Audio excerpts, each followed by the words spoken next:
Grisly discovery on Sunday when he found 6 dead bodies in a train boxcar. It happened during a routine inspection in a rail yard in Laredo, Texas, near the border with Mexico. The county's medical examiner says the bodies of 5 males and 1 female were recovered, but they have not yet been identified. They are believed to be from Mexico and or Honduras. NBC News correspondent Ryan Chandler joins us now. Ryan, what more do we know about what all happened here? It's so tragic.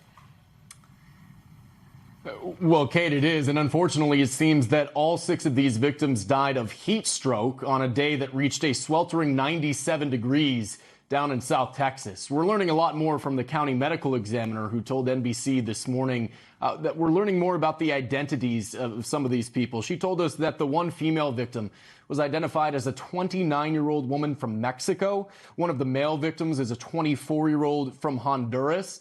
She says she believes that all of these victims are from either Mexico or Honduras, and one of the males appears to just be a teenager. We're also hearing from Union Pacific, the railcar company that owned this rail car. They don't say much, but they do acknowledge the incident, saying that Union Pacific is saddened by this incident and is working closely with law enforcement to investigate. A law enforcement contingent that you have to assume now includes authorities from multiple countries with non-citizens involved, Kate.